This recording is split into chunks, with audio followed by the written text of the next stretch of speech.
sexta-feira eu tenho um grupo de terapia com idoso também. Então as estatísticas são estarrecedoras, né? Quando eu falo de aprender a ser e a conviver com essa criança, a trazer, digamos, a felicidade para os seus filhos, e a melhor escola, o inglês, o futebol, o violão, a aula de dança, o balé, e eles lotam essas crianças, uma agenda que está sufocando essas crianças, e ao mesmo tempo os pais também estão com uma agenda lotada, né, porque precisa dar a melhor escola, precisa dar o melhor plano de saúde, precisa colocar para fazer intercâmbio, precisa colocar no inglês, e tudo isso requer finanças. E para isso esses pais se ausentam. E eu tenho ouvido muito, gente, no consultório, crianças, adolescentes. Eu não atendo criança, a Adriana atende, eu não, tá?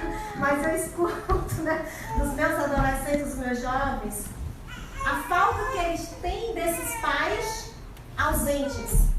Que eles dizem assim, eu preferia não fazer um intercâmbio e eu ir comer pizza ou tomar sorvete com pipoca. É bom, sorvete com pipoca na pracinha do meu bairro.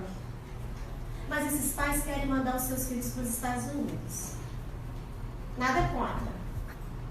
Mas quando eu falo da importância de eu ensinar a minha criança a ser e a conviver com as dores desse século, eu preciso olhar nos olhos dessa criança e dizer o quanto ela é importante para mim.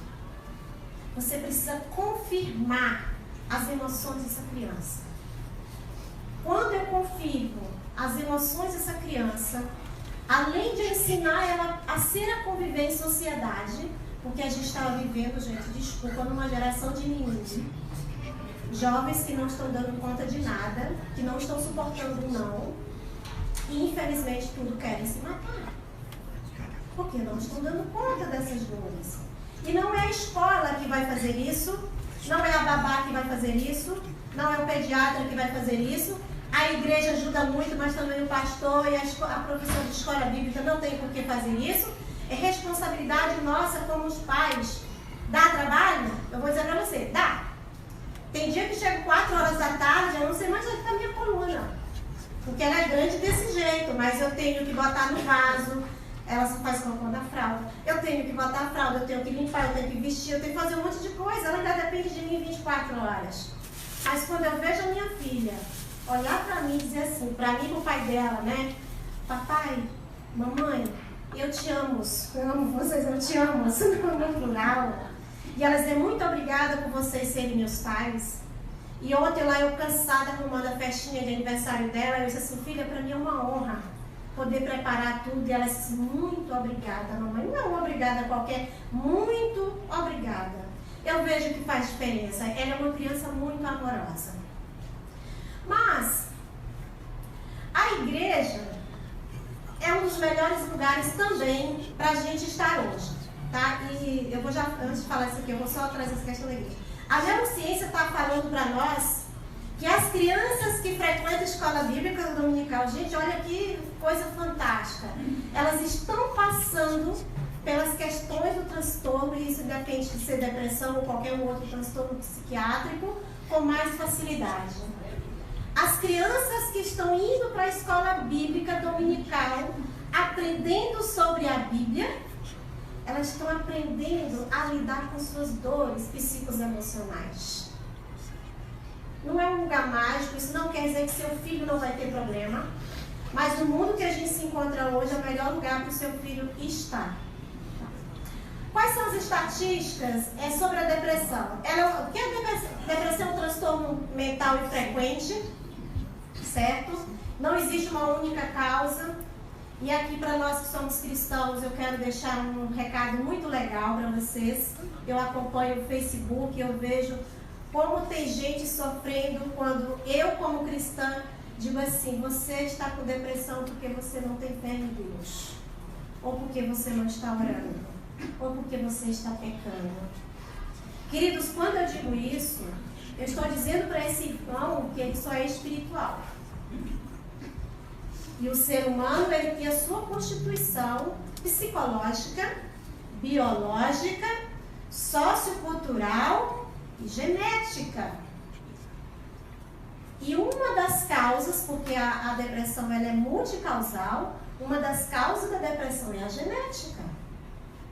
Quando eu falo de depressão endógena, eu estou falando da bioquímica do cérebro. Eu estou falando do desequilíbrio dos neurotransmissores. Que aqui eu entro a noradrenalina, a dopamina, a serotonina, eu coloco também a melatonina, o GABA e o glutamato. Porque a ansiedade, ela é um sintoma da depressão. E o neurotransmissor GABA e glutamato, eles são muito, muito, muito relacionados com a ansiedade. Tá? Então, quando eu digo para o irmão que ele precisa orar mais, ele precisa, tá, gente? A espiritualidade é muito importante no processo de qualquer tratamento. Eu fiquei num congresso da terceira idade, de neuropsicologia, de neurologia, e eu saí de lá, se você me perguntasse como era meu nome, eu dizia que era atividade física e espiritualidade. E não tinha nenhum crente lá não, tá? Era tudo médico, psiquiatra, secular, não tinha ninguém de igreja. E eles falaram o tempo todo do que a neurociência está trazendo em relação à espiritualidade e à atividade física. Por isso que Rio de Janeiro, toda academia tem, toda praça tem uma academia. Eu estou amando, porque eu não gasto mais dinheiro. Vou para a academia da praça, na minha esquina tem uma. Né? Então, essa díade, né, que trabalhar a espiritualidade e trabalhar a questão da atividade física dentro da sua limitação era muito importante. E eu tive o privilégio de ouvir de uma aluna minha, ela é espírita, e ela chegou para mim e ela disse, olha, graças aos seus conteúdos postados no Instagram e graças ao que você tem falado da espiritualidade, eu fui ler sobre o espiritismo, né, e por causa disso eu não me matei. Ela já vem de 10 tentativas de suicídio, tá? Ela tem 70 anos. E hoje ela se segura nessa questão da espiritualidade. Então, conforme o relatório da Organização Mundial da Saúde de 2018, né, do ano passado, a depressão ela afetava 322 milhões de pessoas no mundo inteiro, 44,4%. Então, ela é a principal causa de incapacitação, né? Então, assim, não só nos Estados Unidos, porque o Brasil hoje, ela só está perdendo para os Estados Unidos na estatística da depressão. O Brasil é o país mais depressivo da América Latina e o segundo das Américas, tá? Custa para a economia americana média de 27 bilhões de dólares, é muito dinheiro, tá? Aqui no Brasil, estima-se que em cada 10 pessoas, cada 10, uma sofra com a depressão. 5,8% da população, aí eu fiz as continhas, nós temos 208,5%, essa conta fui eu que fiz, tá? Então nós chegamos aí em 12 milhões de brasileiros com transtorno depressivo. E não é preciso ser médico nem psicólogo para perceber isso, tá? É só você estar na fila, você está no ônibus, você escuta. A depressão pode levar ao suicídio. Gente, 38% das mortes por suicídio, ela é o suicídio. Enquanto eu estou falando aqui com você, tem uma pessoa se matando e uma outra tentando. Tá? Infelizmente, a estatística é essa, né? É a segunda maior causa de mortes entre jovens de 15 a 29 anos. A cada 40 segundos, uma pessoa comete suicídio e a cada 2, outra tenta. E 75% ocorre em países de média e baixa renda. O Brasil ainda está no 8º no ranking, mas eu acredito que ele está bem mais ali no 4º, por aí, porque as notificações elas não são reais como deveria ser, certo? É a 4ª maior causa aqui no Brasil de morte. A cada 45 minutos uma pessoa se mata. São 32 mortes por dia, tá? Média de 6,3 por 100 mil habitantes. E teve aumento de 24% nos últimos 10 anos, principalmente entre crianças de 10 e 5 anos. Tá? Só que, assim, pela minha experiência, eu vejo de 8 anos, de 9, 10 anos, crianças tentando se matar, mas na frente eu vou dizer um pouquinho. E cada suicídio, ele impacta em média de 6 a 9 pessoas, né? Família, colega, etc e tal. O impacto psicológico, social e financeiro do suicídio em uma família e a comunidade são imensuráveis. aqui, eu coloquei só para a gente ver. Onde é que eu aperto aqui a luzinha? Ah, de 10 a 14 anos, em 2010, nós tínhamos 2 mortes. Em 2016, nós tínhamos 7. Tá? Aqui são dados também da Organização Mundial da Saúde de lesão autoprovocada. 70,1% são na faixa de 10 a 39 anos. Meninas, aí digamos que nós tivemos uns 30 mil e meninos 11. 2016, tentativa. A lesão autoprovocada é a automutilação, tá, gente? Corta a pele, arranca cabelo, se arranha, se corta com caco de vidro, várias outras coisas, né? E as tentativas, 70,3% dessas crianças aí e jovens de 10 a 19 a 39 anos. Mas o que é a depressão, né? A depressão, como eu já falei, ela é um transtorno prevalente, ela é uma síndrome, na verdade, com fatores endógenos, que aí a gente fala dos neurotransmissores, da bioquímica cerebral, da genética, e fatores exógenos, que aí a gente fala os fatores psicossociais, é a forma como eu lido com as questões do dia a dia. Não tem como a gente passar por esse mundo, né, por essa terra, sem sofrer, sem ter decepção, sem ter frustrações. Aí vem essa questão da importância da gente ensinar nossas crianças a conviver com as dores que não são inerentes, não tem como a gente fugir dela, tá? E o que é o suicídio? O suicídio é um ato intencional de matar-se a si próprio, tá? E ele é um comportamento com determinantes multifatoriais, né, com uma complexa interação aí entre fatores psicológicos, biológicos, sociológicos, cultural e genética. E quando eu falo de genética, não é que a pessoa nasce com um vírus para se suicidar, tá, gente? Ele nasce com a predisposição para um transtorno psiquiátrico ou um transtorno mental qualquer, e a partir desse transtorno, ela pode sim vir a cometer suicídio, tá? Mas o suicídio também, segundo a Organização Mundial da Saúde, eles criaram os 4Ds, tá? As tentativas de suicídio, que é uma possibilidade. É importante dizer que o suicídio ele não é uma opção, tá? Mas ele pode ser uma possibilidade para aquela pessoa que está em sofrimento, que pode estar se sentindo desesperada. Às vezes é uma dor psíquica tão grande. Uma vez eu ouvi de uma paciente minha, ela disse assim: parece que minha cabeça tem uma tampa aqui que ela vai explodir a qualquer momento, é uma pressão. Ela batia a cabeça na parede, gente, acredite se quiser. Quando ela batia, ela parecia que a pressão da cabeça melhorava, mas ela ficava cheia de hematomas. A pessoa está muito desesperada, a pessoa está se sentindo desesperançosa, a pessoa está se sentindo desamparada e vem o desamparo familiar, social, espiritual, uma série de desamparos, e provavelmente essa pessoa pode estar em depressão. Por isso que eu acho desumano, às vezes, a gente dizer que a pessoa ela está com falta de fé, falta de Deus, alguma coisa. Tá? A gente tem que levar em consideração tudo isso. Eu achei isso aqui interessante, que assim, o suicídio, ele é um duelo entre o assassino e o assassinato no momento final, né? Quais são os sintomas da depressão? Nós temos os sintomas psicológicos e os sintomas afetivos, que sensação de vazio existencial. Muitas vezes aquela pessoa fica perguntando: o que é que eu estou fazendo aqui, né? Será que aqui é meu lugar? Autocomiseração, autocrítica, né, depreciativa, estima muito baixa ou fragilizada. Existe uma diferença de eu ter estima baixa e ter estima fragilizada. Falta de concentração, sentimento de desvalia, sentimento de culpa, né, desvalia, desinteresse como todo e sensação de insegurança. A culpa, ela é uma coisa que mata a gente. Ela vai te corroendo. Ela vai te matando aos poucos. E quando eu falo de culpa, eu falo de dificuldade também, às vezes, da pessoa de perdoar. Né? Então, assim, quando a pessoa tem essa dificuldade de perdoar, eu digo assim, quando você não perdoa, é como se você tomasse veneno esperando que o outro morresse. E aquilo ali vai virando um câncer emocional dentro de você.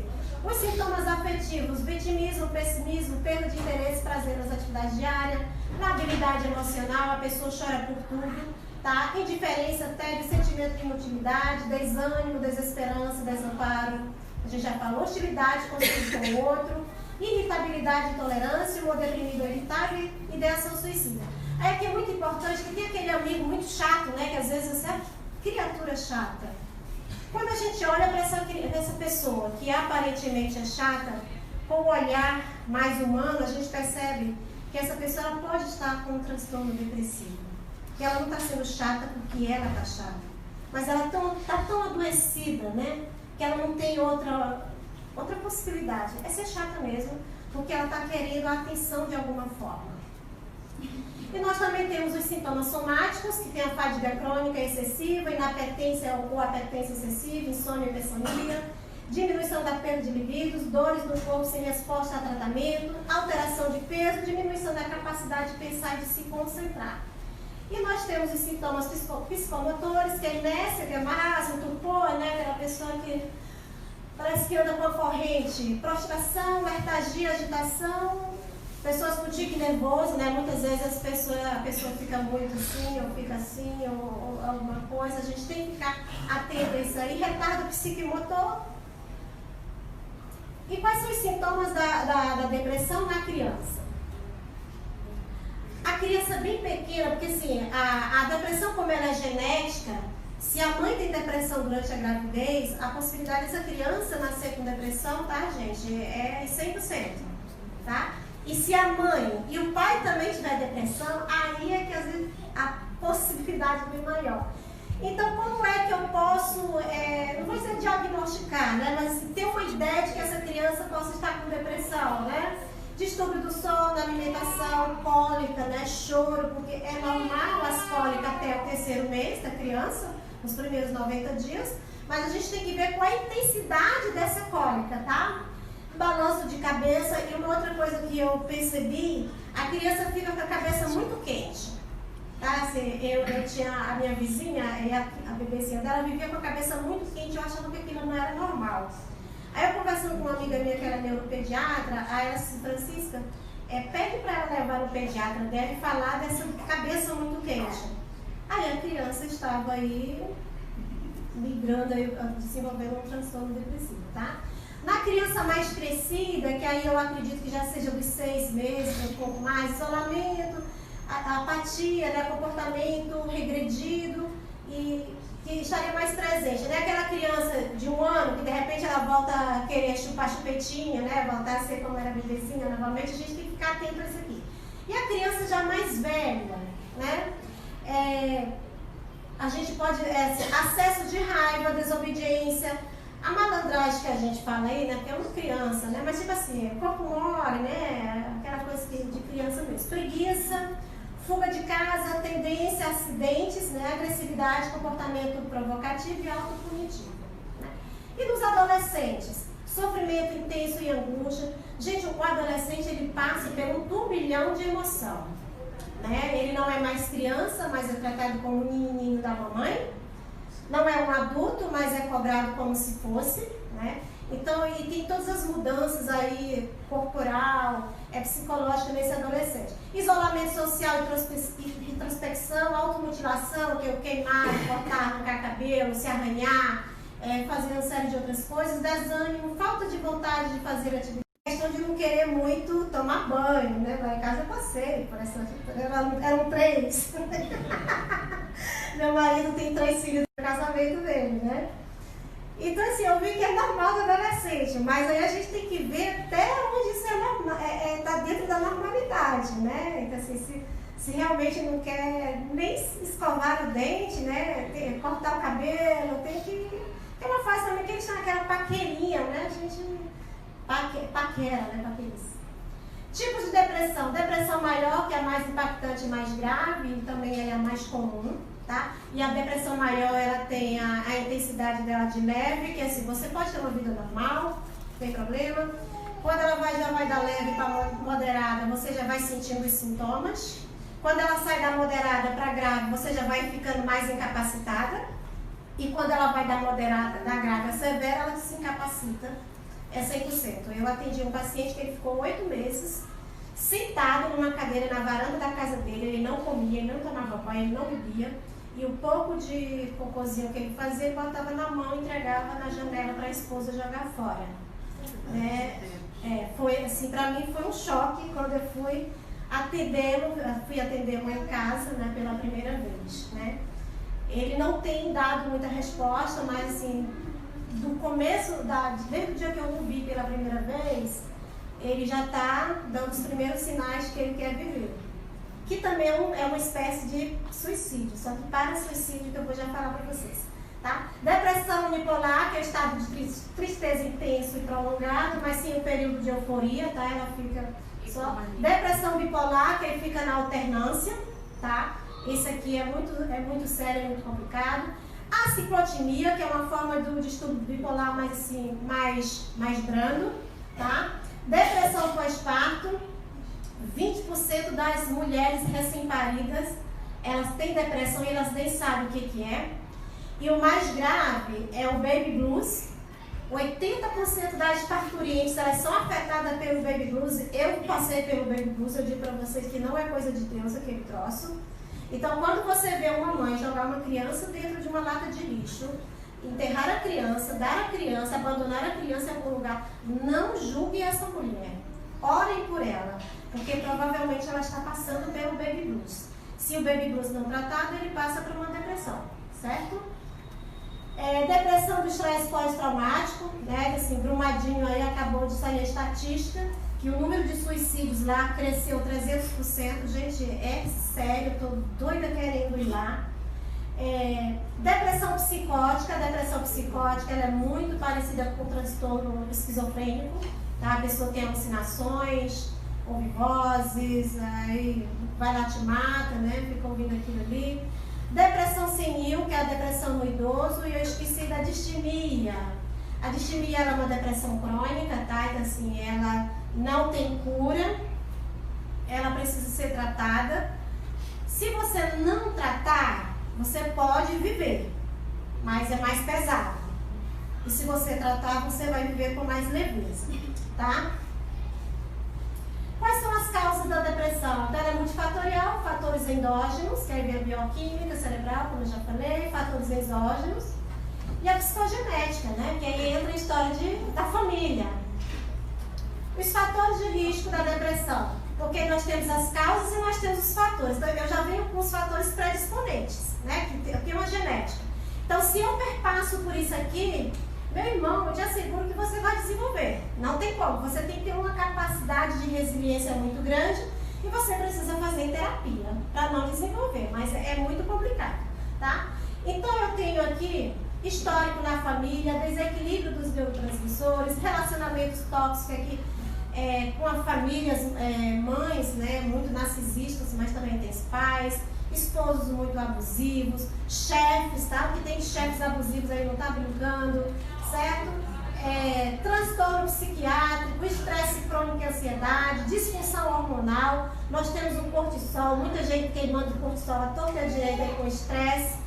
Isso é complicado. Excesso de peso e dietas desregradas, né? As pessoas ficam fazendo dieta da sopa, dieta do pão, dieta do glúten, dieta da manteiga, dieta de tudo. Tenha muito cuidado. Vícios, né? Cigarro, álcool. Uso excessivo de internet. Gente, isso tá uma febre, pelo amor de Deus. Porque quando você entra no Facebook, é a família da propaganda da margarina. Né? Todo mundo feliz. Aí eu olho assim, por que eu não sou tão feliz assim, né? Todo mundo feliz e eu aqui lutando para pagar minhas contas no final do mês, aí você começa a remoer, você começa a comparar o seu jardim com o jardim do outro e o negócio fica sério, tá? Traumas físicos, sexuais e psicológicos, pancada na cabeça e problemas cardíacos, tá? Perdas em geral, separação conjugal, mudança, né? Eu que vivo muda pra lá, muda pra cá, meu marido é muito mudança, tá? Rebaixamento de cargos, aposentadoria, os jovens lutam, né, por essa aposentadoria, né? E ficam sonhando com aquilo ali, no dia que chega e começa a entrar em depressão, porque não é nada do que eles esperavam, né? Então, minha cunhada está passando por isso. Enxaqueca crônica. Tá, gente? Alguns médicos dizem que a enxaqueca ela é uma depressão mascarada. Então, se você tratar a depressão, muito provavelmente a sua enxaqueca vai melhorar em uns 90%. Tá? Uso prolongado de medicação. Muitas medicações desenvolvem transtorno depressivo. principalmente a terceira idade, que toma medicação, toma 14 medicações, meu pai está tomando. Inabilidade em lidar com os desafios da vida e falta de habilidade, competência socioemocional, que estamos carentes disso. As nossas escolas, as nossas faculdades, as nossas universidades, elas estão com uma grade curricular maravilhosa, voltada para matemática, química, física, para você sair no outdoor lá como o número 1 da UF, número 1 da UNB, de tudo, mas está faltando isso aqui, falta de habilidade. As escolas não estão ensinando os seus filhos, os nossos filhos, a lidar com as perdas, a lidar com as dores que não tem como a gente passar. Elas não estão ensinando perdão, compaixão. Gente, a gente entra no Facebook da vida, a gente vê como está faltando compaixão na nossa sociedade hoje, pelo amor de Deus. A gente precisa lutar para que as nossas escolas, para que as nossas crianças tem que fazer passeata para mudar essas grades. Não tem como. Por que o suicídio entre os jovens universitários está aumentando, gente? Não estão dando conta. Eu vou lá na lousa, que agora não é mais nem lousa, não sei nem como é o nome. Faço um cálculo gigante lá, mas eu não consigo receber um não. Se a minha professora, em vez de me dar um 10, me dá um 5, eu já quero morrer. Que isso? Então falta isso aqui, ó. Habilidades e competências socioemocionais. A gente precisa lutar para isso. Isso é eu ensinar o meu filho a ser e a conviver. Como prevenir a depressão em criança e adolescente? Então, ela pode ser trabalhada em 3 níveis: primário, secundário e terciário, que isso aqui é o próprio saúde básica, né? Isso aqui a Organização Mundial da Saúde está fazendo, tá? A intervenção impede que a depressão ocorra, né? Se dando, principalmente através das intervenções políticas e sociais. Nós precisamos de políticas públicas que funcionem de verdade. Porque o SUS na televisão é lindo, é maravilhoso, mas na prática não funciona. Eu digo isso porque eu não tenho plano de saúde, eu não vou para médico particular, não. Eu vou para o SUS mesmo. Minha filha tem plano de saúde, mas eu não tenho. Certo? No secundário, quando a ação visa identificar... Opa! Se eu ter um negócio errado. Identificar os problemas prevenindo sua extensão e duração, né? Que, assim, eu preciso prevenir, né, que essa doença aconteça, que esse transtorno aconteça, e eu tenho que trabalhar o quê? Base familiar. Principalmente aquelas pessoas menos desprovidas, como é a palavra? Aquelas pessoas que estão mais lá sem muitos recursos financeiros. Eu preciso trabalhar essa galera, trabalhar esses pais, trabalhar esse filho. Porque não adianta só trabalhar as crianças. Por isso que eu acho relevante o trabalho da igreja. Porque a igreja ela desenvolve vários trabalhos sociais. E quando eu consigo abarcar a família inteira, eu estou contribuindo para prevenir depressão, suicídio, várias outras questões. E no terciário, quando o trabalho é evitar as complicações do transtorno. A criança ela já vem com esse predisponente, né? Então, ela já vem com essa genética, mas existe um trabalho aí para evitar que esse transtorno ele seja desencadeado, né? Então, para mim, as 2 melhores formas é reduzir o risco de desenvolver, que nós temos que trabalhar as bases psicossocial, psicoemocional, e a vulnerabilidade, aumentando o potencial e a proteção e a resiliência dessa família. A capacidade, gente, de ser resiliente é muito importante para que a gente viva, para que a gente sobreviva e não queira correr para os braços da morte por qualquer coisa. Como prevenir a depressão em criança? Ficar atento aos sinais, isso aqui é muito importante, porque, principalmente o último dos pais, para mim como pai, para mim como mãe, é muito difícil eu querer aceitar que eu receba um diagnóstico que meu filho possa estar com uma depressão, né? Então, se eu quero que ele tenha qualquer coisa, menos depressão, por quê? Por causa do preconceito, por causa do estigma. Então, se você percebeu que seu filho, sua criança está com algumas mudanças que não sejam normais, você precisa pedir um diagnóstico. Leva no neuropediatra. Não quero levar para o psiquiatra, não? Beleza, leva no neuro. Certo? Então, ficar atento às alterações dos hábitos alimentares dessa criança, alteração do sono, enurese noturna. A criança não é de fazer xixi, mas de repente ela volta a fazer xixi na cama, né? Então tem que ficar atento.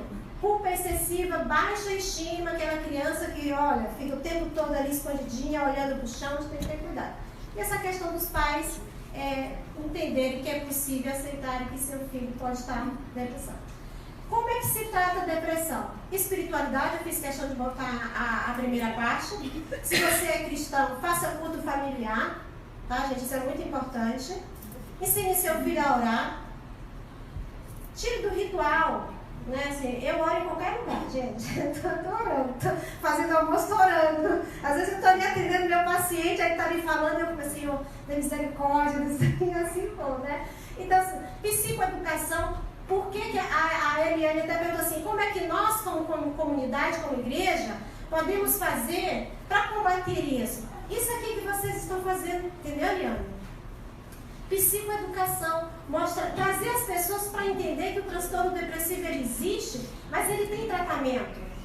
Trazer para a comunidade Copacabana, abrindo aqui uma ressalva, Copacabana é o lugar que mais tem suicídio no Rio de Janeiro, tá, gente? Rio de Janeiro é onde as pessoas mais se matam, é Copacabana, tá? Obrigada, Liana. Então, assim, fazer fórum, palestra, debate, né? Fazer folder e sair distribuindo aqui aos redores, fazer campanha de camisa amarela, entendeu? Isso é uma forma de psicoeducar essas pessoas. É falar, o suicídio é a mesma coisa, né? Então, assim, eu preciso falar para as pessoas que há outras possibilidades, que a pessoa não precisa se auto-aniquilar por inteiro. Porque quando eu quero me matar, eu não quero matar a mim. Eu quero matar uma parte de mim, que é aquela parte que dói. Que justamente por causa dessa base, eu acho que eu não dou conta, então eu morro e acabou. Só que aí entra no suicídio egoísta. Quem fica? Como é que fica esse pai? Como é que fica essa mãe? Como é que fica essa igreja, essa escola? Como é que fica esses filhos, né? Então, é psicoterapia com psicólogo. Eu quero enfatizar isso, tá, gente? Coach não faz psicoterapia. Porque tem muitos coaches, nada contra, meu marido é coach, tá? Muitos coaches aí tratando de depressão, faz todo o negócio e nós psicólogos não tem que resolver. Já chegou. Muitos. Então, assim, coach tem sua importância sim, né?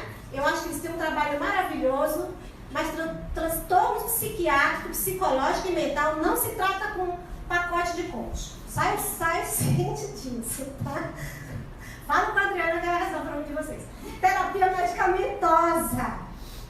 Por que eu falo Adriana? A Adriana é terapeuta, muito mais experiente do que eu. Ela não é melhor do que eu, nós estamos aqui no mesmo patamar, tá? Mas ela é mais experiente do que eu, ó, há anos-luzes, tá? E ela tem criança, jovem, tanto de idosos também, família, todo mundo, tá? Então, assim, aqui nós temos a alopatia, nós temos a homeopatia, fisioterapia, vitaminas, florais, minerais e placebo. Gente, por falta de tratamento, não é que você vai ficar doente.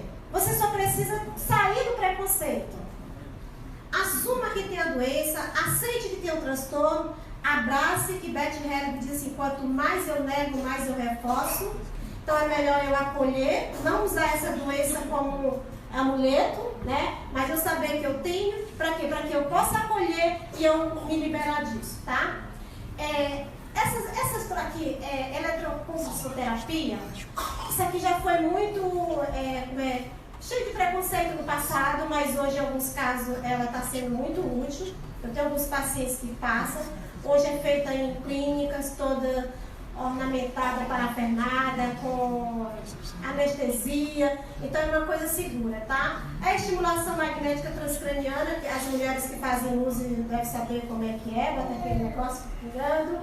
Equilibrar o sistema familiar, Beth Hellinger, ele fala, se você quer ter sucesso na vida, em todos os aspectos, você tem que passar por essas 3 leis, que a gente chama lei do pertencimento. Todo mundo tem o direito de pertencer. Quando eu excluo alguém do meu sistema familiar, gera um desequilíbrio. E esse desequilíbrio, ele traz um emaranhado de problema para a sua vida, tá? Hierarquia, que vem primeiro, papai e mamãe, não fui eu. A depressão, Beth Hellinger, era muito enfática em relação a isso. Quando o filho quer ser maior do que esse pai, ele gera um desequilíbrio e ele entra no transtorno depressivo. Então é muito importante o filho saber que, por mais que ele seja o melhor dos melhores juízes, sei lá, não sei qual é a última patente que tem aí, o pai pode ser um da roça. mas sistematicamente falando, dentro do sistema familiar, ele vai ser sempre menor a esse pai. E quando ele quer ser maior, ele gera um desequilíbrio, ele compra uma encrenca para a vida dele. Equilibrar o dar e o receber.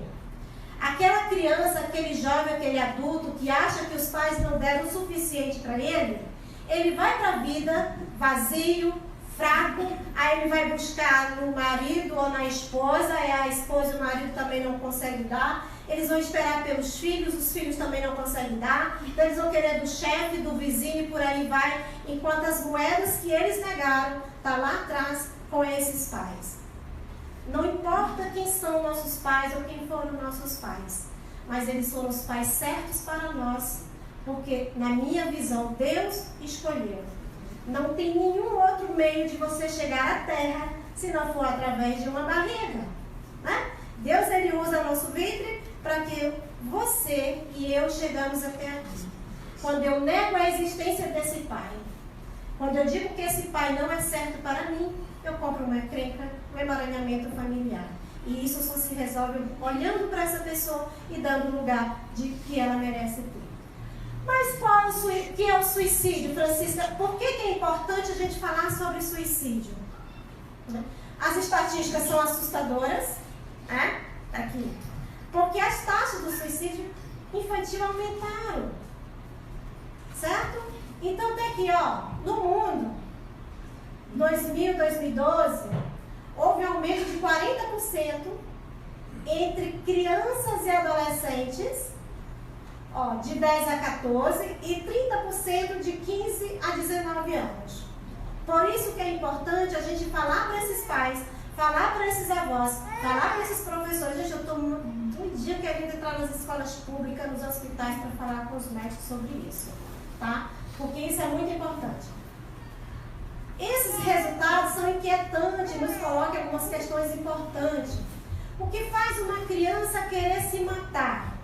É inconcebível, né, a gente ver que a criança quer se matar. Aqui eu quero deixar duas coisas importantes para você. A criança até 7 anos, ela não tem ainda uma percepção, uma visão, um conceito de morte como um adulto tem. Ela tem um imaginário sobre essa morte. E hoje nós temos desenhos, livros, teve um livrinho aí que eu vi uma psicóloga falando, mas eu perdi, não me lembro. Ensinando a criança a se engasgar. Exatamente, e ensinando a criança a se engasgar. Gente, é uma historinha inocente. Escondido dos pais para que ele não seja salvo. Então tome cuidado com o que os seus filhos e seus netos estão ouvindo e estão lendo. Tá? Porque a minha filha não fica no celular com o YouTube. Eu deixo ela no Netflix porque eu controlo. Porque no YouTube entra um bocado de coisinha interessante. Então assim, até 7 anos essa criança ela tem o imaginário da morte. Principalmente porque nos desenhos eles morrem e eles vivem. Então na cabecinha da criança, menos de 8 anos, ela acha que se ela morrer ela pode voltar. Então eu vou me matar. Francisca, como é que eu faço para evitar isso? Fica de olho no seu filho. Não é você ficar ali o tempo todo sufocando a criança. Observe. Todo o tempo que você tiver, estar com ele. Tire, principalmente, negócio de limpeza, produto de limpeza. Não deixe acesso porque eles bebem. A minha prima, com 1 ano, 2 anos, ela tomou 1 litro de querosene, mas não morreu, tá? Graças a Deus, tá? Água sanitária, tudo isso, tome cuidado. Tesoura, faca, tira dos olhos dessa criança. Corda. Gente, eu passei um susto com minha filha. Ela pediu uma cordinha de pular e eu dei. Lá se vem ela com a corda enrolada no pescoço. Mamãe, ajuda aqui, tira aqui, tira e puxando. Se eu não estou ali, essa criança, e a minha filha tem uma força, gente. Ela fecha a porta, eu não consegui abrir, tá? Ela por dentro, eu fui empurrando. Se ela aperta aquilo ali, ela podia morrer. A gente tem que ter cuidado. A partir de 8 anos, a criança ela já tem uma noção concreta da morte. Então, ela já sabe que ela pode morrer e ela pode não voltar. E aqui entra uma coisa muito importante. Eu recebi uma mãe, acho que em 2013, quando eu trabalhava na Tijuca, angustiada porque ela achava que o filhinho dela de 5 anos era psicopata. Aí eu, gente, um diagnóstico de psicopata de 5 anos é estranho, mas vamos lá, né? Eu fui ouvir a história. A criança de 5 anos, ela teve um neném que nasceu com Down e hidrocefalia. Então era uma criança doentinha. Aí esse de 5 anos disse, mamãe, vamos matar meu irmãozinho para que ele não sofra? Aí essa mãe diagnosticou que o filho de 5 anos era psicopata. Aí eu perguntei assim, me diga uma coisa, em algum momento essa criança ouviu que teria que sacrificar algum animal, porque já estava muito velhinho, já estava doente? Ah, o cachorrinho de estimação dele teve um problema lá e a gente teve que conversar com ele que o cachorro ia ser sacrificado. Seu filho não é psicopata. Se o cachorro foi sacrificado porque ele estava doente, para ele não sofrer, o meu irmãozinho também eu posso sacrificar para ele não sofrer. Vocês entenderam, gente, como a cabeça da criança funciona? Como é diferente? Então, o que eu falo para minha criança faz toda a diferença. Falar de luto com o meu filho. Eu vou morrer porque eu quero me encontrar com a vovó, aquela vovó querida, aquele vovô querido.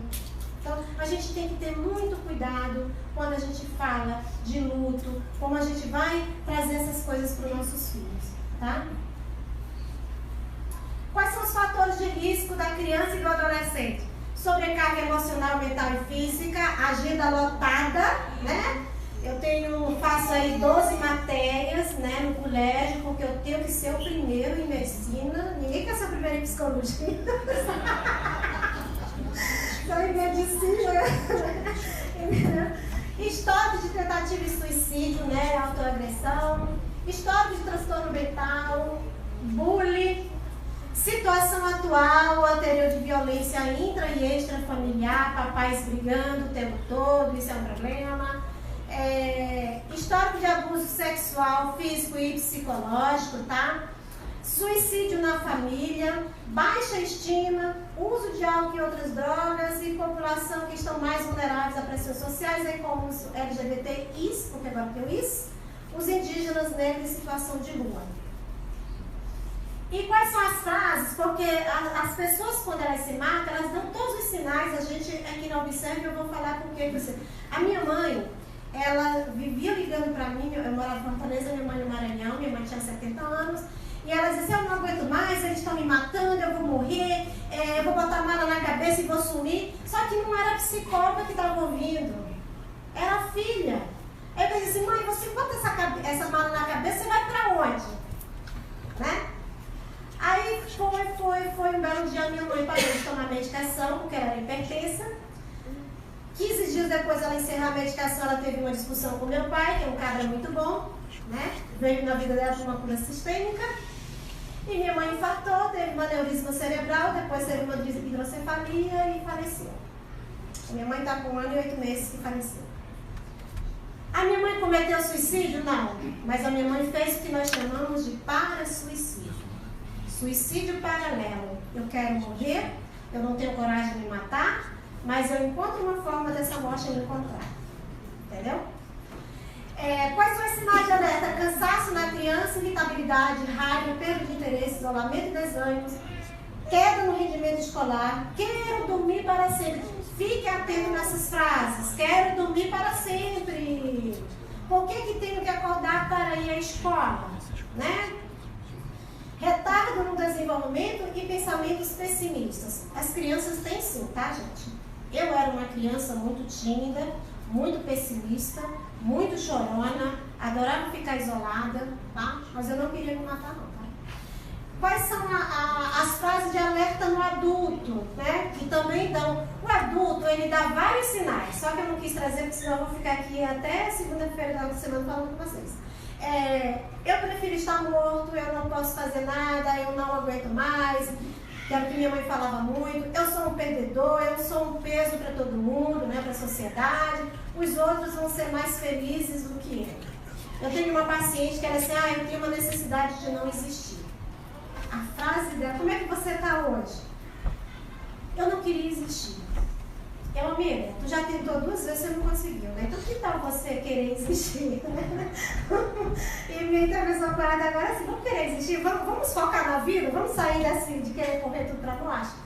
Quais são as causas do suicídio, né? Então assim, o suicídio é multifatorial, como eu já falei. Quais são os fatores de riscos do suicídio, tá? Transtorno mental, exemplo de depressão, 35%.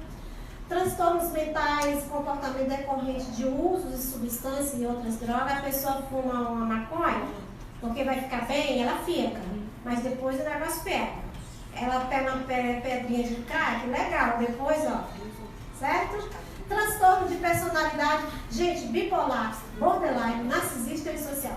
Borderline é um transtorno de personalidade que quase ninguém ouve falar, tá? Mas pensa num negócio angustiante para quem tem, certo? Então, assim, é aquele amigo chato, né, pessimista demais, impulsivo demais, carente demais, fica de olho nele, tá? Esquizofrenia, transtorno de ansiedade e comorbidade potencializa os riscos, né, como o álcool, a depressão e abuso sexual.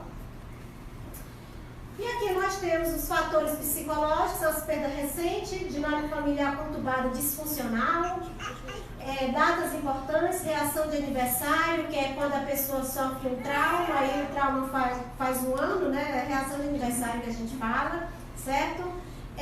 Personalidade com traço significativo de impulsividade, que aqui entra a bipolaridade e entra o borderline. As pessoas borderline são muito impulsivas, tá?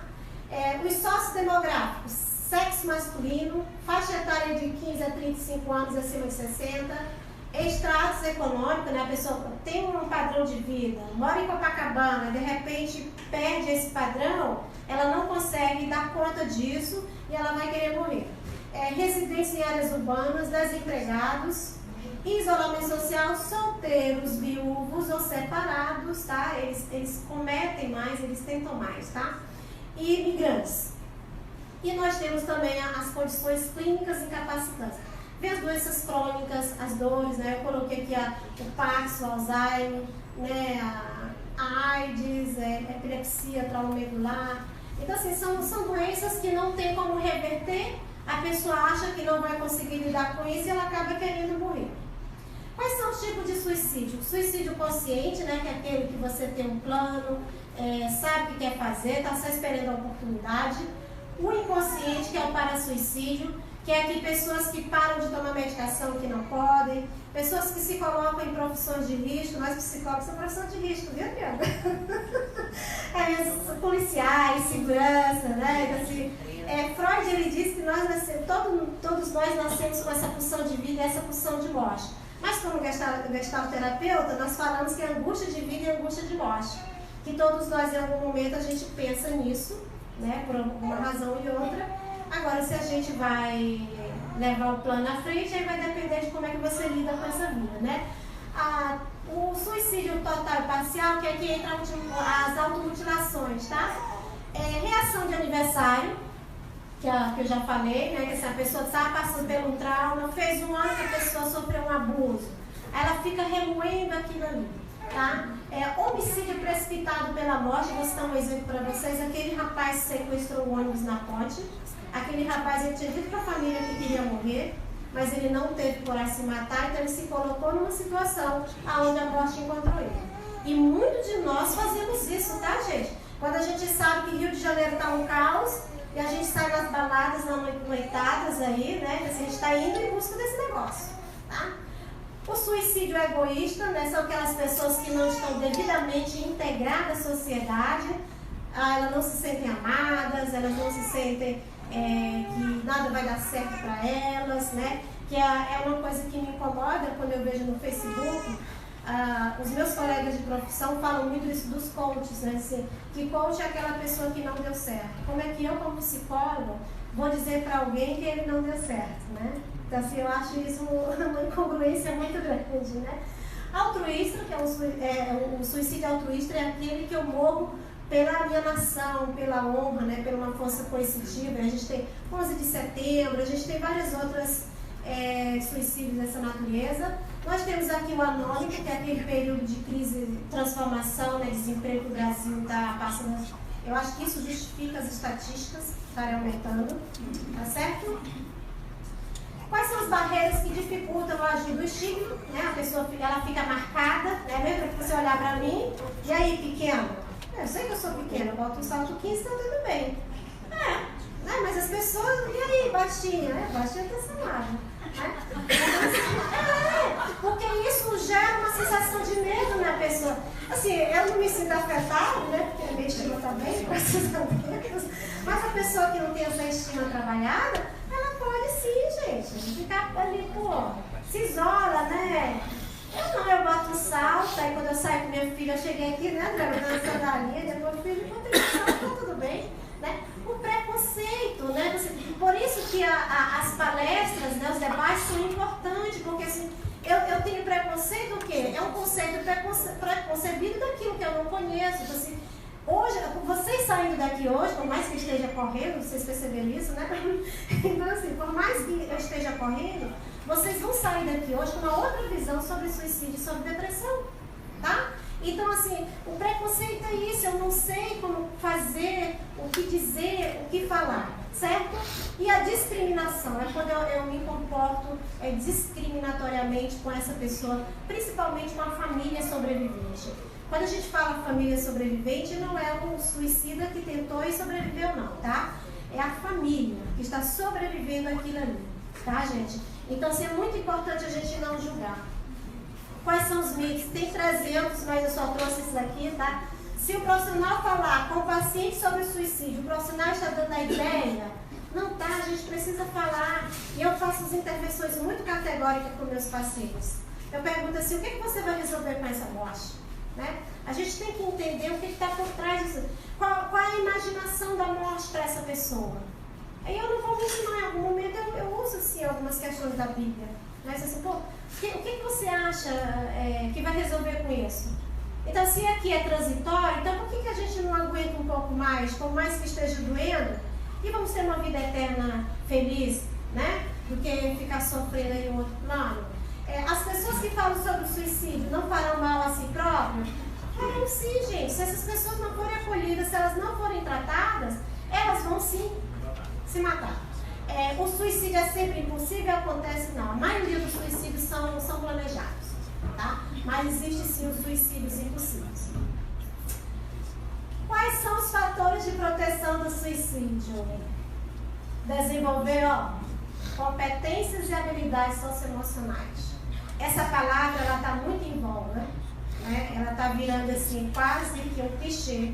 Mas a gente precisa trazer isso na prática. E isso começa aqui na base.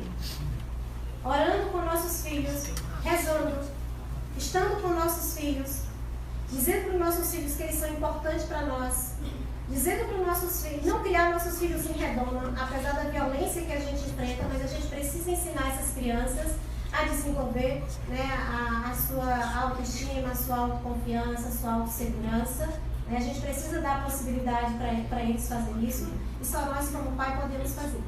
Preservar as habilidades sociais que lhe permitem ficar integrado ao grupo. Criança, idoso, é muito importante. Por isso que eu acho importante a escola bíblica dominical para as crianças, tá? Manter a autoconfiança, a autoestima, a autoimagem, praticar o autocuidado é muito importante. Conservar a capacidade de autocontrole sobre as emoções, pensamentos, sentimentos e condutas, certo? Manter qualidade como poder de adaptação, responsabilidade. Família de militar, que às vezes tem que se mudar o tempo todo, né? Então, assim, a gente tem que trabalhar essa criança para essa capacidade de se adequar, né? Responsabilidade, persistência. As escolas não ensinam isso aqui não, tá, gente? Ser perseverante não ensina. Conservar a inteligência e a habilidade para resolver problemas e administrar conflitos. Você administra um problemão de química, física, matemática, você não consegue administrar não sei, né? Praticar atividade física, boa alimentação, espiritualidade, porque para eu manter aí essas substâncias que me ajudam com a sensação de prazer, de alegria, eu preciso ter uma alimentação. Agora a pessoa assim, top de Coca-Cola, não vai dar, né? Praticar voluntariado libera endorfinas. Você não tem noção de como é bom servir o próximo. E o que eu acho legal dentro de igreja é isso. Igreja é um lugar que você vê psicólogo, médico, advogado, juiz limpando o chão, fazendo pão, né? Porque aqui todo mundo tenta ser igual. Eu acho isso bacana, porque isso dá uma alegria, né? Como ajudar? Essa é a melhor parte. Como ajudar a pessoa que expressa ideias em relação ao suicídio? A primeira coisa, você tem que acolher essa pessoa. você não pode invalidar a fala de alguém que chega dizendo que não aguenta mais viver. Ah, pá, o que é isso, cara? O que é isso, menino? Tu tem tudo na vida, né? Viaja pra fora, faz inglês, come tudo. Tantas crianças ali passando fome. Não é a abordagem correta. Acolha. O que é que essa pessoa está dizendo? Explorar. Eu preciso entender aonde é que dói. Por que dói? Como dói? Qual a intensidade dessa dor? Eu preciso entender, eu preciso conversar com essa pessoa. A gente ia passar um vídeo, mas não deu certo, que seria ouvidos calados. É de uma suicidóloga, é a mulher doutora em psicologia, ela é psicóloga também, tá? E ela tem um trabalho magnífico em relação à prevenção do suicídio, porque ela batalhou aí muitos anos com a mãe, que era suicida, tá? E hoje ela é especialista nessa área. E ouvidos calados é justamente isso. Temos que falar sobre o suicídio. Mas será que você está disposto a ouvir a pessoa que está sofrendo? Porque se o suicídio é uma questão de saúde pública, isso não quer dizer que só eu e Adriano, o pastor Léo e a liderança da Igreja Orla Sul somos responsáveis por isso. Todos nós somos responsáveis para combater isso, para ajudar as pessoas em sofrimento. Muitas vezes você não precisa dizer nada. Querido, eu não sei qual é a sua dor. Senta aqui, em nome de Jesus, amém. Manda a pessoa embora. Você não precisa nem dizer nada. Deixa que Deus faz a obra. Gente, eu oro pelos meus pacientes. Semana passada eu passei um perrengue com uma garota que eu atendo. Sabe assim, aquele momento que você fica exausto e diz assim, até aqui eu vou, daqui eu não vou mais. Me ajoelhei na minha cama, Senhor, está nas tuas mãos, seja feita a tua vontade. E eu fiquei esperando o WhatsApp depois. No dia seguinte ela veio me pedir desculpa. Porque ela tentou me tirar do sério de todas as formas, mas ela não conseguiu. Mas foi muito ruim, foi muito desgastante. E eu deixei nas mãos de Deus e Ele fez aquilo que eu não podia mais fazer. Entendeu, gente? Entendeu a importância da oração? Certo? Então, assim, encaminhar. Então, eu acolho, eu exploro e eu vou encaminhar essa pessoa para os profissionais competentes. Tá? Hoje nós temos CAPs, infelizmente, eu não vi quantos CAPs infantis nós temos aqui. Mas eu sei que lá em Fortaleza só tinha um. Então, assim, como é que vai demandar? Como é que vai atender essa demanda? Hoje nós temos os CAPs, nós temos os postos de saúde, nós temos várias formas de encaminhar essa criança, esse jovem, esse adolescente, esse adulto e esse idoso. Mas essas três coisinhas aqui é importante. Eu acolho, eu exploro para entender o que dói, onde dói, como dói, e eu vou encaminhar. E como ajudar as pessoas que tentam suicídio? Coisa muito importante. Se a pessoa tentou, a primeira coisa é o quê? Checar os sinais vitais dessa pessoa. Está vivo? Né? Então vamos acionar aqui os órgãos competentes. Acho que é SAMU aqui, não sei como de bombeiro, eu não sei hoje. Né? Depois que eu chequei os sinais vitais, eu vou orientar essa família para que não fique tentando buscar explicação. Por que tu fez isso? Me diz. Gente, a pessoa, se ela está viva ainda, ela acabou de ter uma experiência de quase morte. Ela não vai dar conta de te responder. Né? E se por acaso a pessoa já veio a óbito, não fazer isso com a família, para querer saber da família o que foi que aconteceu, que a pessoa fez isso. Isso é crueldade, porque a pessoa já está ali. Para nós que somos profissionais da saúde, muitas vezes é difícil ouvir do paciente ou de qualquer outra pessoa que ela quer se matar, ouviu que uma pessoa se matou, quanto mais para as pessoas leigas do assunto. Né? Então, dê tempo para essa pessoa se restabelecer para essa família. E acolher a família sobrevivente. Se a pessoa teve um trágico final, se a pessoa se matou, então o foco vai ser com a família. Tá? Como ajudar com risco de suicídio? Né? Como ajudar a pessoa com risco de suicídio? Primeiro, eu tenho que ter um lugar adequado para conversar. Eu não posso conversar em qualquer lugar. Reservar um tempo necessário. Ouvidos calados é isso. Eu preciso deixar os meus ouvidos bem abertos para essa pessoa e ter disponibilidade. Não é a pessoa falando e eu estar aqui no relógio. Tá? Por mais que você esteja com pressa, é importante. Tarefa mais importante é ouvir. Ouvir com empatia. Aquela pessoa que se importa de verdade. Tá? É tratar com respeito, empatia com as emoções dela e cuidado com o sigilo. Como é possível prevenir o suicídio? Eu falei do ajudar. Agora, como prevenir?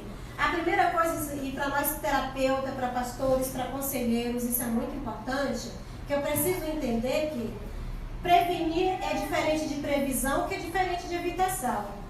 Eu posso prever, né, uma morte anunciada, uma morte, estou prevendo aquilo ali. Eu vou fazer todo o manejo para prevenir. Mas isso não quer dizer que eu vou conseguir evitar a morte dessa pessoa. E para nós que trabalhamos como conselheiros, como terapeutas, é muito importante a gente ter consciência disso, tá? Porque, gente, é um sufoco. Não é fácil não, tá? Então, assim, eu sou terapeuta, eu sou conselheiro, eu sou pastor, eu sou alguém que estou ali na linha de frente ajudando, eu tenho que ter essa consciência. Eu prevejo essa morte, eu faço um manejo de prevenção, mas isso não quer dizer que eu vou conseguir evitar, tá? Abrir espaço para esses sentimentos que nós precisam acontecerem. Eu preciso deixar essa pessoa falar da dor. Aonde é que dói? Traga tudo aí, bota pra fora, vomita aqui, tá? E está nos lugares onde tem pessoas com esse sofrimento. E Copacabana tem, tá, gente? Então, vá lá, faça ação, né, com isso, caminhada. Me chama que eu vou lá. Eu gosto dessas coisas, tá? Evangelizar? Então. Perguntas, eu pensei que tinha mais, mas acabou. Perguntas e respostas. Vamos lá. Baby blues é a mudança hormonal da mulher do quinto dia útil da criança nascer até o 15º, que é quando começa aqueles ajustes. A mulher ela passa por um vulcão de emoção, que é uma depressão. Mas aí, passando 15 dias, ele desaparece sem medicação, sem nada. Só precisa monitorar. É muito ruim, tá, Sandra? Tu não tem noção. Não é coisa para cristão ter, não.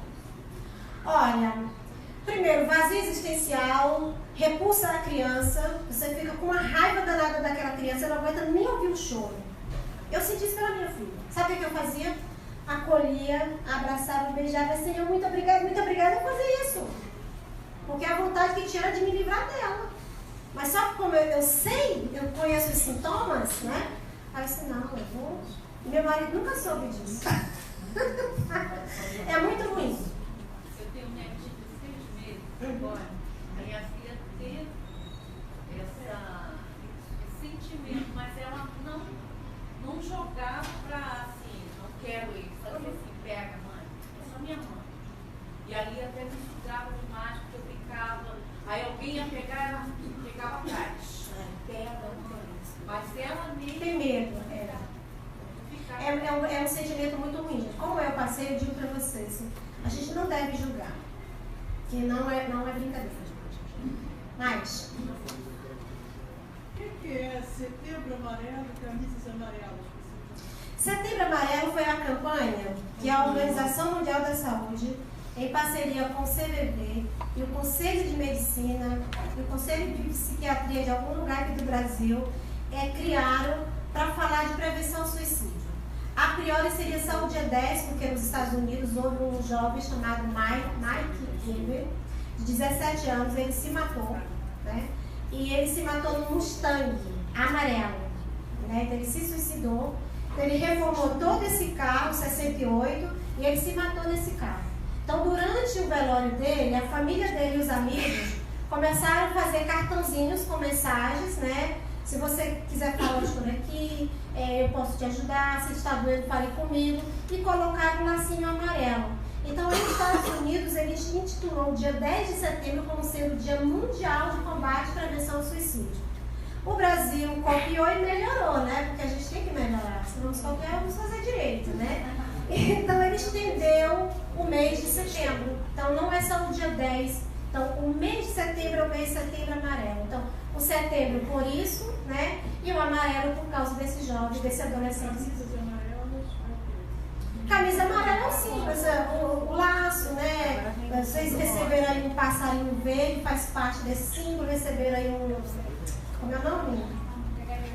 Pregadorzinho. Isso aqui é um quebra-cabeça, tá? O que despreza o seu próximo, pecas, mas o que compadece dos humildes é bem-aventurado, né? Assim, hoje, quando a gente vive numa sociedade tão egoísta, né? Assim, que está todo mundo muito preocupado em salvar, salve-se quem puder, a gente está deixando de praticar essa bondade, né? Esse amor ao próximo.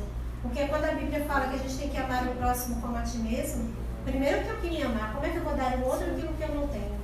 Né? Que, assim, é mandamento bíblico, ama o próximo como a ti mesmo e a Deus sobre todas as coisas. Né? Mas eu só posso dar para o outro aquilo que eu tenho. Né? O que mais?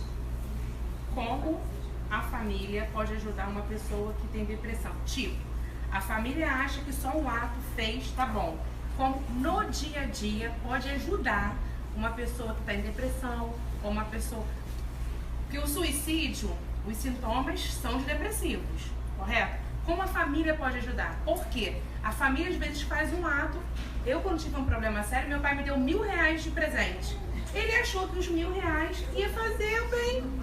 E não foi. Eu fico olhando assim, como a família pode ajudar? Primeira coisa, eu quero falar sobre o seu comentário do suicídio. Nem todo mundo que se mata tem depressão, tá, gente? Saia daqui sabendo disso. E nem todo mundo que está em depressão vai se matar, tá? Duas coisas, isso é importante. Como é que família pode ajudar a pessoa com transtorno depressivo? Primeiro, buscar ajuda. Terapia familiar ajuda demais, tá? Porque assim, se a família acha que a depressão é frescura, é preguiça, é falta de dinheiro, dou R$1.000, vai lá, vai numa loja, faz o quê? Não vai adiantar, porque tá aqui, ó. A dor é aqui, né? A gente fala de psiquismo, psique, doenças psicossomáticas, psíquicas é psiquismo, soma corpo, né? Então assim, vai adoecendo, é aquilo que a boca implode, né? Então o corpo explode. Aí vem a psoríase, vem a depressão, ansiedade, síndrome do pânico, vem fibromialgia, vem tantos outros dias aí, vocês não devem imaginar. Vem excesso de peso, vem perda de peso, insônia, ansiedade. Nós estamos para cada 10 pessoas, 9 estão ansiosas. Gente, é uma estatística assustadora. Então, terapia para a pessoa individual e para a família. Tá? Segunda coisa, acolher. Porque em terapia você vai aprender todo o manejo. Alguns casos, a depressão ela precisa ser medicamentada sim, tá? Então assim, hoje nós temos aí técnicas de mindfulness que ajudam muito, meditação guiada. Nós temos relaxamento de Jacobson, que ele trabalha toda a parte corporal, atividade física. Gente, por mais que você esteja ali, não tenha energia para se levantar, mas se arraste, vai caminhar, nem que seja ali ao redor da mesa da sua casa. Atividade física, porque ela ajuda a liberar endorfina, tá? Isso é importante. Tomar um banho. Outro dia eu recebi uma chamada de uma paciente, que eu faço atendimento online, tá, gente? Eu atendo através do computador, de Teresina. E depois ela me ligou, a mãe dela me ligou, menina de 28 anos, a mãe me ligou e disse, olha, minha filha disse que nunca na vida imaginava que um banho poderia salvar a vida dela. Porque quando ela perguntou assim, tem algum psicólogo que faça atendimento online? E eu. Você pode me atender agora? Posso, né?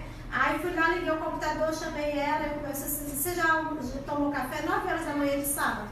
Não. Você já tomou um banho? Não.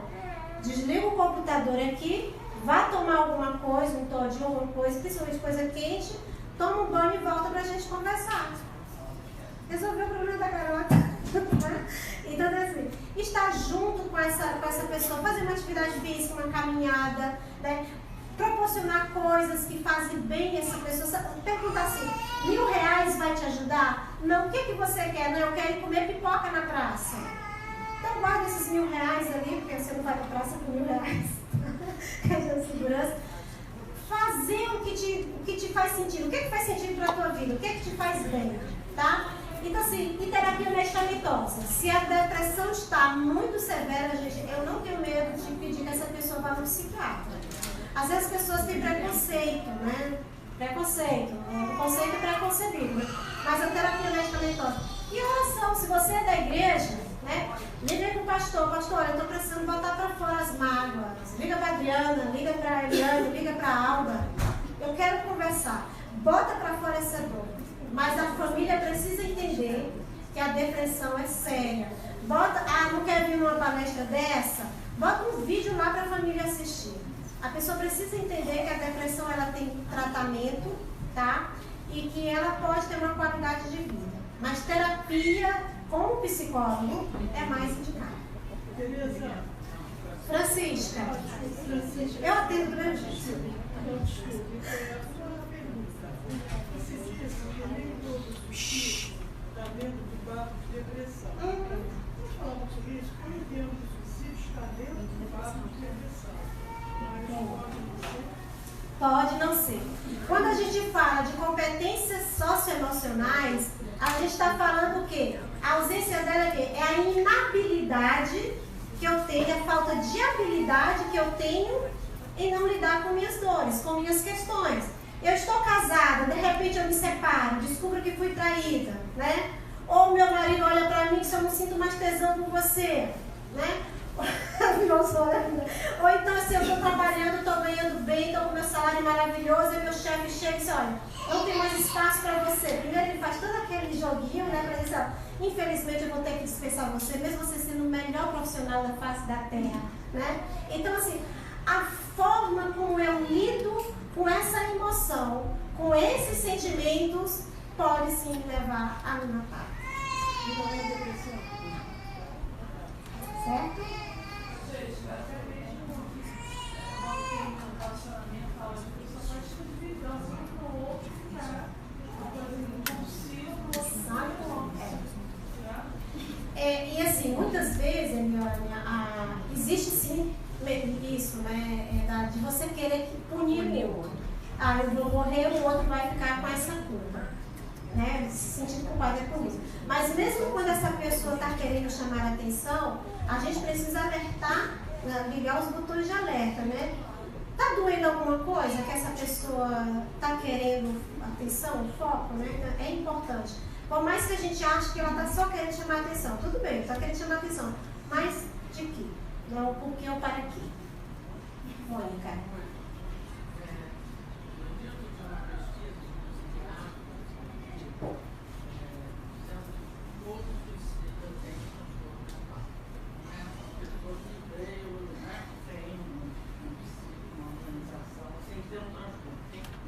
Pois é, existe aí várias divergências, entendeu, Mônica? Assim, Freud... exatamente. Então, assim, Freud ele já dizia que todo ser humano nasce como predisponente, com a predisposição para qualquer transtorno mental. O que vai dizer se esse transtorno ele vai ser desencadeado é o quê? É a minha habilidade de lidar com a diversidade da vida, né? O ambiente que eu convivo, o estresse que eu sou submetida no dia a dia, tá? Então, assim, mas ao mesmo tempo, tem algumas literaturas que dizem, né, por exemplo, tem os transtornos impulsivos, né, assim, a personalidade borderline, e é importante a gente esclarecer que, assim, o transtorno borderline, o bipolar, ele não é uma doença, ele faz parte da personalidade do indivíduo, tá? Porque, assim, o que é personalidade? É um conjunto de características psicológicas que me diz quem eu sou. E o transtorno borderline, assim como o bipolar, ele faz parte dessa personalidade, né? Aí vem a personalidade impulsiva.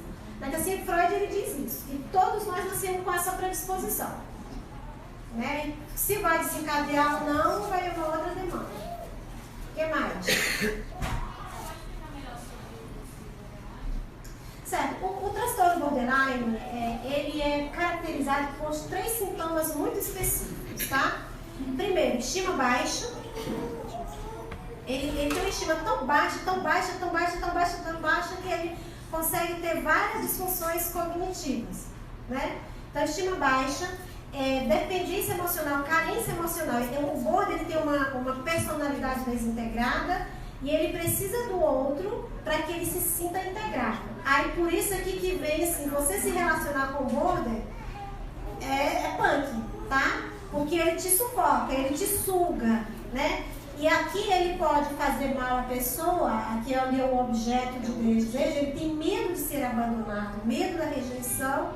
Então assim, ele faz de tudo para ter aquela pessoa. Tá? Tudo que ele puder fazer, ele faz. Aí ele pode fazer as mais diversas coisas, mas ele não faz por maldade. Ele faz pelo medo do abandono, né? E a impulsividade. Então, assim, vários sintomas caracterizam o border, mas esses 3, eles são os que mais mostram se a pessoa tem um transtorno borderline ou não. Me fiz entender? Mais? Não? Tá bom? Oi. Como eu posso ajudar a convencer a pessoa que está com depressão e ela acha que não está? Pois é, convencer é muito difícil. Muita oração. Mas você pode, por exemplo, dar um livro de presente para essa pessoa, né? Convidar para uma palestra dessa. Assim. Tem a psiquiatra Ana Beatriz da Rosa, ela tem uma leitura muito acessível. Tá? Tem alguns livros dela que fala sobre. Alguns colegas têm algumas reservas igual os livros dela, porque ela meio que alopra às vezes, né? Mas ela é intensa na escrita dela. Mas é uma leitura fácil, que todo mundo que lê entende. Então, assim, é psicoeducar essa pessoa, tá? Ela não quer o médico. Não quer. Ela não quer e ela acha que Deus já curou. Glória a Deus. Eu acredito, gente, que Deus ele pode curar sim, eu não tenho dúvida. Deus já fez tanta coisa na minha vida que, olha, se eu fosse contar aqui, era bênção mesmo. Mas assim, Deus ele deixou a medicina para isso também. Né? Lucas era médico. Né? Então tem algumas coisas que eu acho que a gente tem que recorrer à medicina sim. Aí é por isso que eu digo assim para você. Quando eu, como cristã, eu digo para a pessoa que ela está em depressão porque ela está em pecado, ou porque ela não tem fé, eu estou sendo desumana com essa pessoa. E eu posso estar abrindo aí um gatilho para essa pessoa se suicidar, tá? Porque, gente, eu já tive paciência, eu digo assim, eu sou psicóloga de todos. Psicóloga do crente, do espírita, do humanista, chegou para mim com sofrimento psíquico, eu acolho, né? Mas eu tenho muito cuidado de trazer para esses meus pacientes, principalmente falar de questões relacionadas à Bíblia, né? Porque ao mesmo tempo que a Bíblia não fala do suicídio, mas ela deixa 6 suicidas, né? E eu tenho visto alguns pastores assistir uma palestra do pastor Ed René, que assim, para mim ele é uma sumidade nessa área de pregação e tudo, onde ele fala que o crente que suicida não vai para o inferno. Só que tem outros pastores que dizem que o crente que suicida vai para o inferno. Então, como eu disse para a Adriana, eu não entro nesse assunto, porque assim, como a Bíblia não me dá uma certeza se vai ou não, então pelo sim, pelo não, já que a gente vai morrer mesmo, então vamos esperar chegar o dia para a gente saber? Vai que eu digo para essa pessoa, olha, eu tenho certeza que pela Bíblia você não vai que você vai para o céu. Essa pessoa mata e ela não vai para o céu? E aí? Porque assim, olha, o único pecado que não tem perdão é a blasfêmia contra o Espírito Santo. A Bíblia é muito clara em relação a isso. Mas isso vai ser uma coisa minha, tá? Eu não ouvi pastor nenhum falando sobre isso, eu assumo a responsabilidade disso aqui. Só que eu digo assim, se Deus foi quem me deu a vida, e só Ele pode tirar essa vida, será que quando eu decido tirar essa vida, gente, eu não estou querendo tomar o nome de Deus, o lugar de Deus? Porque se Ele deu, Ele vai tirar. Mas eu não estou fechando nada, é só uma reflexão. Tá? Eu quero que vocês entendam isso. Não sabe por exemplo que a psicóloga Francisca fala isso. É uma reflexão, porque isso é importante. Né? Porque assim, a Bíblia está cheia de promessas, né? Transformar pela renovação da vossa mente. Tudo posso naquele que me fortalece. Deleita-te no Senhor, que Ele realiza o desejo do teu coração. Tudo que é bom, tudo que é amado, tudo que é prazeroso, tudo que nisso pensar. A Bíblia está cheia de promessas maravilhosas. Eu posso dizer para vocês que essas promessas elas são praticadas na minha vida no dia a dia e tem dado certo. Né? Mas eu não tenho como te dizer. Então, assim, eu tenho recebido muito, assim, o meu Instagram e minha página, meu marido está me ajudando, aí eu faço os vídeos e ele vai postando, porque eu não tenho paciência. Eu tenho recebido muitos direct, né, o nome chique do Instagram, e mensagens no meu inbox, na minha página, de pessoas crentes do Brasil inteiro, dizendo que estão estão sendo abençoados com o que eu estou falando. Por eu ser cristã, eu tenho 22 anos de crente, de ser crente, eu digo para você que realmente eu sou convertida, tá? Eu creio nisso, com toda a força. E no dia que a Eliane me ligou para acertar meus detalhes aqui, foi muito interessante. Eu me levantei da mesa que eu estava falando com a Eliane, desliguei o telefone, pisei, escorreguei. Isso aqui não foi Sérgio que me bateu, não, tá? Isso aqui ficou horrível, vocês não têm noção. Machuquei o braço, machuquei o queixo, machuquei aqui, machuquei o joelho. Porque quando eu escorreguei, eu fui tentar, porque eu caí na cozinha, para eu não bater com a cabeça na pia. Eu me joguei para frente. Quando eu me joguei para frente, o pé escorregou para trás, os dois pés. Aí eu caí com a coluna assim. E Sérgio tem um problema de audição. Eu fiquei lá chamando o nome dele, ele não estava ouvindo. Aí minha filha, que chegou aqui e me viu, ela começou a gritar, dizendo que eu tinha morrido. Aí o pai dela veio e Sérgio me disse uma coisa que fez todo sentido. Tem alguém que está querendo te derrubar. Você estava falando com quem? Você estava falando com a Eliane da Orla Sul. Satanás não está feliz com o trabalho que você está fazendo, porque vidas estão sendo preservadas, então ele quer cortar as suas. Mas não vai não, vamos orar aqui, marido. E a gente sentou e orou. Gente, mas eu estou viva pela graça de Deus, viu? E assim, é um tomo que não faz sentido. Aí Sérgio ficou olhando, não tinha nada molhado, não tinha nada. Simplesmente escorreguei. Aí eu fiquei, isso aqui ficou horrível. Minha filha todo dia, mãe, você está bem? Você está bem? Você está bem? O que mais, gente? Eu queria falar uma coisa. Eu não estou me lembrando realmente onde foi que eu ouvi, se foi um sermão, se eu li um livro, mas assim que me chamou a atenção, que eu achei muito interessante, e falava assim, 3 pessoas na Bíblia que desejaram morrer, que pediram a Deus que os matasse. Foi Moisés, Jonas e Elias. Mas assim, é muito interessante, né? Porque a gente pensa, pessoas tão importantes, né, como essas na Bíblia, que chegaram e pediram para Deus matar. Mas eu queria reforçar o seguinte: Deus tratou cada um de uma forma diferente, de acordo com a sua necessidade. Mas a resposta dele foi não. Entendeu? O que você trouxe para mim foi novo, mas faz sentido. Entendeu? Por que as pessoas que alegam que quem se mata não perde a salvação? Porque Sansão, né, ele pediu a Deus que desse as forças para ele e ele acabou sendo morto com todo mundo.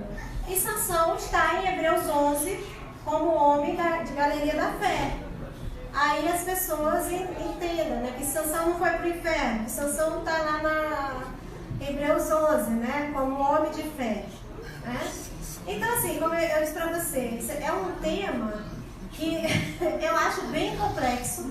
E eu acho que um teólogo seria a pessoa mais correta para debater sobre isso. Não sou teólogo, tá? Mas eu acredito que existam pessoas, não estou falando de todos os princípios, mas existem pessoas que na depressão se matam. Depressão, não é? Como você vai chegar com uma pessoa no céu e falar assim, não, você não vai para o céu porque você se matou por causa da sua doença. É uma coisa muito complicada de se falar. Primeiro porque a gente não é Deus e só Ele diz se você vai para o céu ou para o inferno. Então, e nem todo depressivo consegue, era isso que eu não disse, nem todo depressivo consegue expressar. Você falou que pergunta para ele onde está doendo. Eu sou uma pessoa depressiva, eu não sei explicar aonde.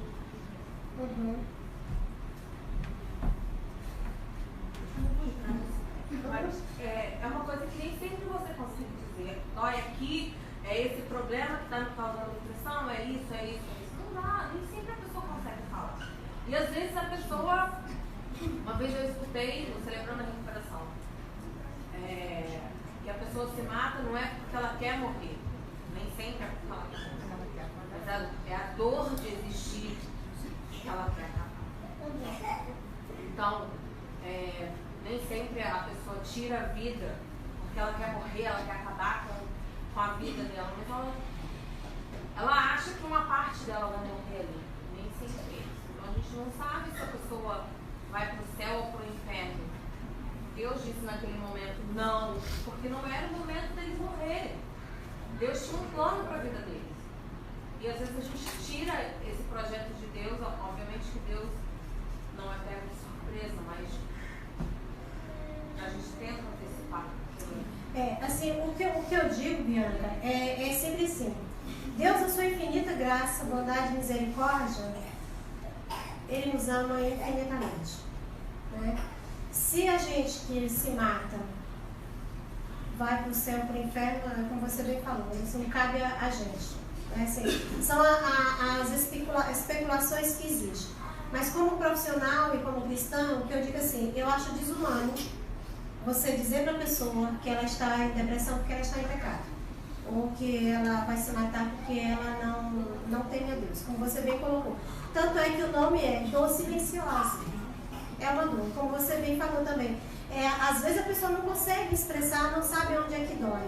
Mas muitas vezes, se a gente, dependendo de como você maneja isso, você consegue extrair dessa pessoa, ou seja, numa fala, às vezes, uma palavra que a pessoa diz, a gente, como terapeuta, a gente consegue identificar onde é que está doendo. Pois é, mas aí é o que você falou, a pessoa está às vezes, a pessoa, não estou falando no caso desse momento, mas às vezes a pessoa, a família da pessoa quer ajudar, como a menina colocou, deu R$1.000, e às vezes a pessoa vai perguntar onde dói, deixa eu te ajudar, e a pessoa não sabe expressar para a família dela onde dói.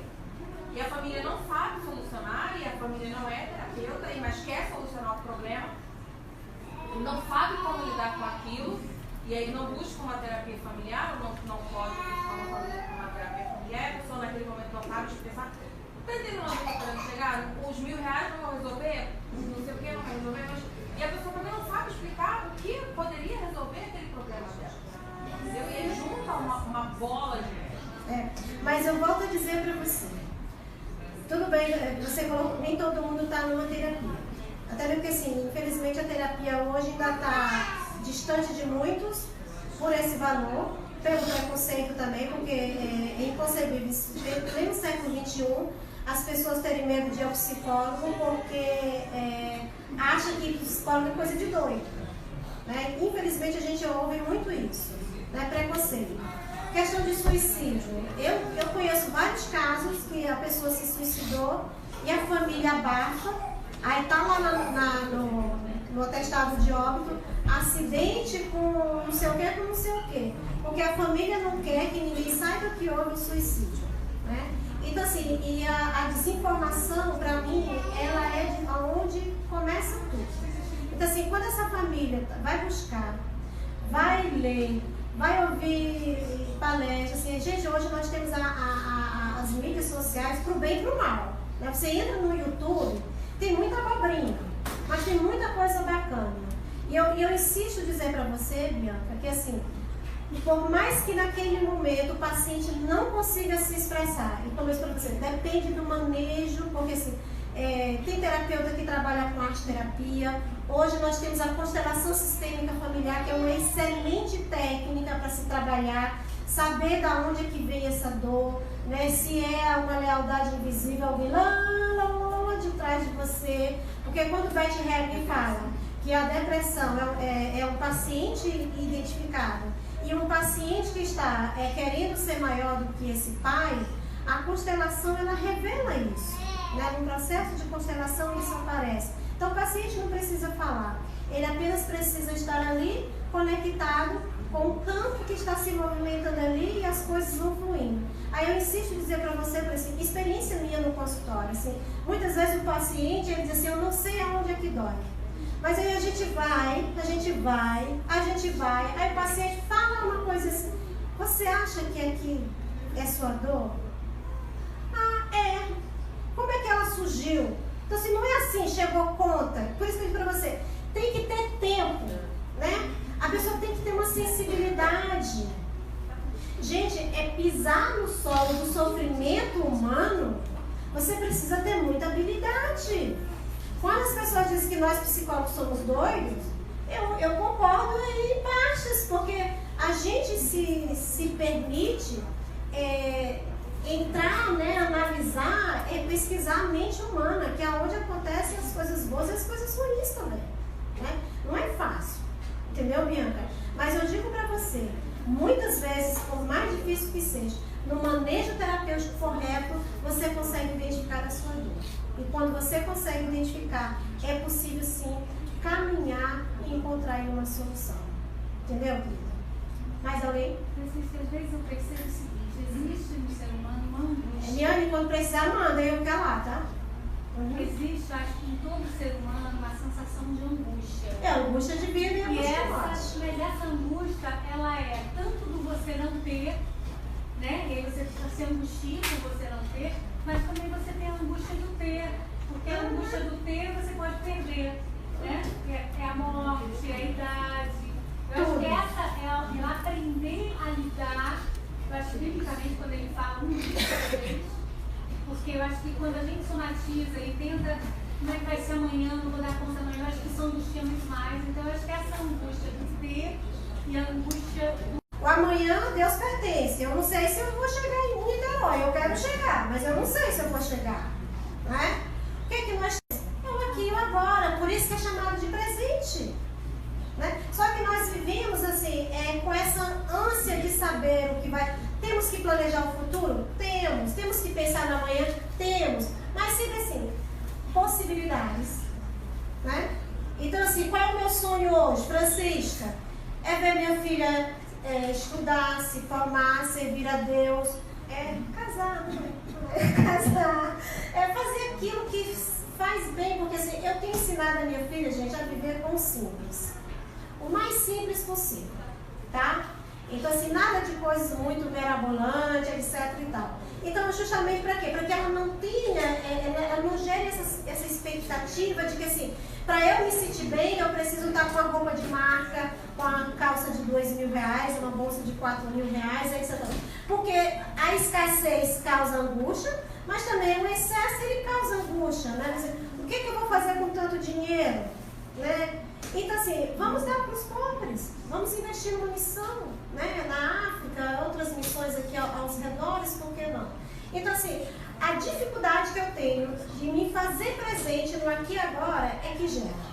Ou eu estou muito lá no passado, que eu fico remoendo, né? Com mágoa. O que é mágoa? É má água, é uma água ruim parada, né? Então, assim, quando eu desafogo essa água ruim, as coisas melhoram. Ou então, eu estou muito preocupada. Por que os pais ficam trabalhando 48 horas? Isso aí perguntar. Para quê? Para que eu dê o melhor colégio, meu filho tenha um futuro, etc, etc. Só que esquece o quê? De estar com os filhos. De sentar, de olho no olho, de comer a farofa de ovo, com café, que eu gosto. Entendeu? Essas coisas básicas. Só mais uma pergunta que alguém fez e a gente vai embora. Eu queria saber, no caso, eu li com duas pessoas, não é da família. E uma tem uma depressão e fica preso dentro de casa, não quer ver ninguém. A outra não quer sair. Sair, anda por volta, não está bem. Né? Eu queria entender sobre isso. Porque às vezes a gente até fala que está voltando muito alegre, não está com depressão. Mas antes de ter o show, aquela coisa, você tem que me ouvir, você tem que me ouvir. Olha, muito provavelmente essa da alegria, ela pode não ter só depressão, ela pode ter um transtorno bipolarzinho aí.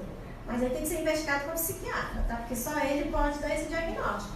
Porque o bipolar são dois polos. Ou ele está na extrema tristeza aqui, né? Ou ele está na extrema euforia. Só que tem pacientes que ele não vai para a extrema tristeza. Porque normalmente, alguns deles ficam aqui nessa extrema euforia. Quem gosta de sair, gosta de comprar, de viajar e por aí vai. Então, assim, tem que rever esse diagnóstico dele. Né? E a pessoa que fica acamada, ela está com a depressão maior no estágio grave. E assim, quando a pessoa está no estágio grave, que é aquele estágio que a pessoa está acamada, ela não se mata, porque ela não tem energia para isso, tá? Agora, quando ela vai melhorando, aí ela pode ter medo de voltar para aquele estágio que ela estava, aí ela pode cometer o suicídio, sim. Mas tem que rever o diagnóstico. Gente, a gente vai encerrando por aqui. Eu espero que, ao invés de confundir mais a cabeça de vocês aqui neste lado, para mim foi uma grande honra, tá? Muito obrigada aí por vocês estarem aqui ouvindo, né?